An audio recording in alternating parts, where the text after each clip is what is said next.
Pledoi-nya itu judulnya ini bisa dibaca. Ketika pelaku menjadi pelapor. Ya, judulnya itu ini sesuai dengan isi fakta sidang. Jadi yang isinya nggak mungkin kita ungkap, hanya saya hanya jelaskan aja. Jumlah halamannya adalah 438 halaman, di mana ini kita urai dari semua fakta sidang, termasuk juga awal mula kasus ini masuk ke pengadilan. Artinya kita juga ungkap bagaimana adanya seprindik ada 3. Jadi kejanggalan dari awal kita ada sebutkan. Seprindik ada 3, P19 sampai 6 kali, padahal aturannya tidak begitu ya. 3 kali sudah harus di SP3 kasusnya, ini 6 kali kita ungkap juga sebagai prolog. Tetapi yang paling penting adalah dari fakta itu kesimpulannya ini. Kenapa? Karena kita ungkapkan juga fakta sidang soal chatting mesra daripada korban itu beberapa kali kepada terdakwa dan terdakwa tidak terlalu merespon, kita ungkap. Surat juga yang menyatakan bersedia untuk menjadi istri terdakwa itu juga muncul. Jadi semua kita ungkap. Dan kami juga meminta kepada penuntut umum karena menghadirkan 2 peristiwa di dalam pidana ini untuk bisa membuktikan lebih terang. Khususnya misalnya peristiwa yang kedua. Peristiwa kedua itu kejadiannya kan pukul 2.30 dini hari. Pukul 2.30 dini hari di dakwaan itu sudah ketemu nama orangnya siapa-siapa yang terkait. Tetapi di sidang terakhir sampai tuntutan kemarin itu hilang semua. Lalu tiba-tiba saja si korban ini dari pondok langsung ke TKP itu yang jaraknya kalau naik mobil itu, naik kendaraan itu 30 sampai 45 menit itu tiba-tiba sudah ada di TKP. Kita minta untuk dijelaskan bagaimana caranya si korban bisa ke TKP pukul 2.30 dini hari di mana tempatnya sudah hilang. Karena di tuntutan hilang itu. Kenapa ini penting? Karena waktu peristiwa itu gugur, maka dia pasal 65 nggak bisa dipakai. Jadi tuntutan sadisnya jaksa nggak bisa dipakai. Kita minta itu dihadirkan nanti di replik, bisa nggak? Kalau nggak bisa itu otomatis gugur. Karena apa? Karena nama yang disebutkan membonceng dia itu sudah membantah. Orang yang ketemu dengan dia di lokasi juga membantah. Orang yang katanya melihat WA ancaman juga membantah. Jadi banyak sekali peristiwa fiktif yang dikaitkan itu seakan fakta. Tadi kami sudah ungkap juga. Sehingga memang bacaannya cukup panjang ya. Cukup panjang, tapi yang pasti ini bukan novel fiksi, ini fakta. Dan di sini juga dihadirkan pertarungan antara saksi testimonium itu dan saksi fakta.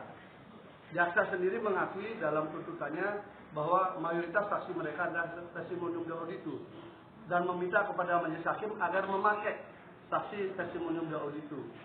Padahal KUHP kita mengatur itu dilarang.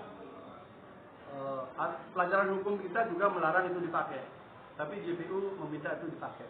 Dan kami hadirkan saksi fakta.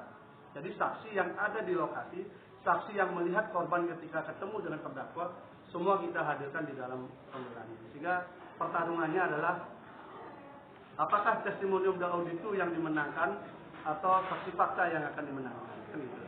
Kalau testimonium itu yang dimenangkan, maka akan lahir peradilan sesat. Dan itu akan bisa terjadi kepada semua orang. Tinggal sebutkan aja si A, nanti kita jadi 1, 2, 3, 4, 5 orang, cerita sama, dia bersaksi di situ walaupun tidak ada di lokasi. Maka itu dianggap kesaksian. Itu yang akan terjadi. Dan itu akan menuju peradilan yang sesat. Kami menolak saksi itu karena itu dianggap kesaksian. Itu yang akan terjadi. Dan itu akan menuju peradilan yang sesat. Kami menolak saksi itu karena itu melanggar asas-asas penegakan hukum dan keadilan. Kami ingin fakta sidang aja dipakai.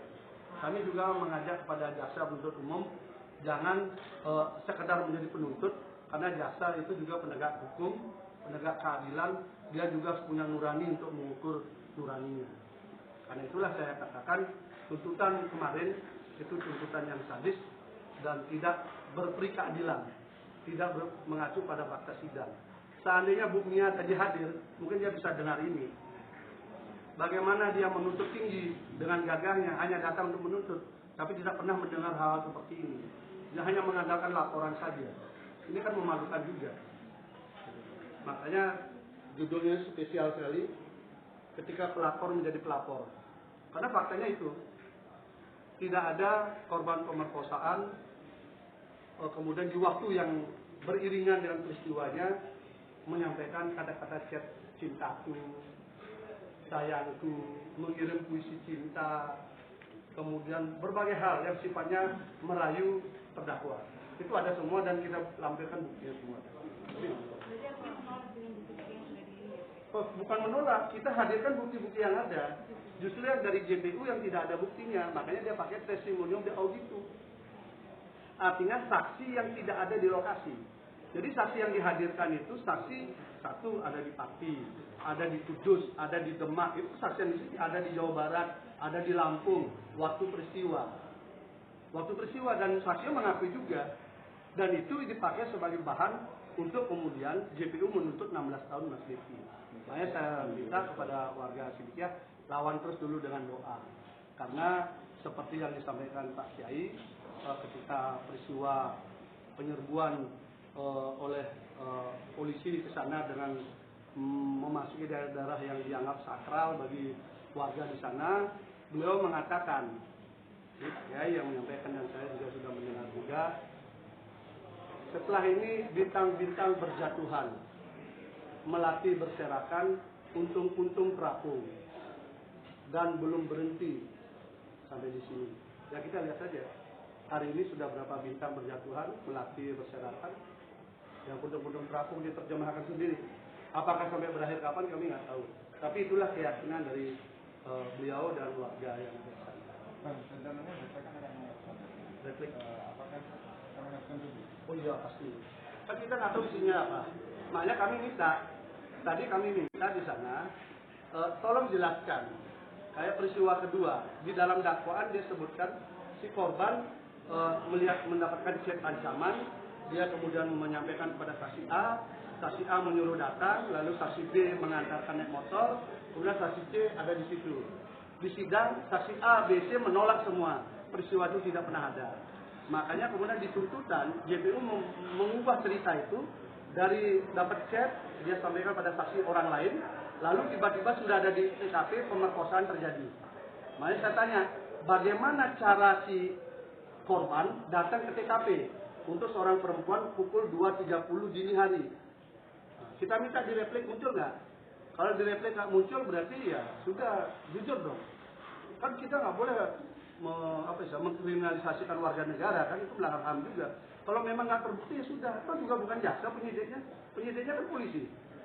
Yang mimpin itu nyerang Sidikiyah kan sudah tumbang semua satu persatu dari jabatannya.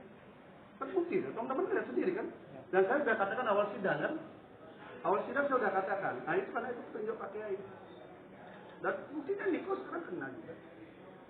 Kalau hari ini dia kemudian besar akan terkena kasus HAM ya karena melanggar HAM juga waktu di pondok. Cara-cara dia kan melanggar HAM juga di pondok. Wajar kalau Niko hari ini kemudian harus tumbang juga bintangnya. Loh iya kan? Ini urusan keyakinan. Kalau sekarang kemudian dipaksakan peradilan sesat, pasti akan dilawan dengan doa juga. Kuat-kuatan mana nanti kan begitu aja.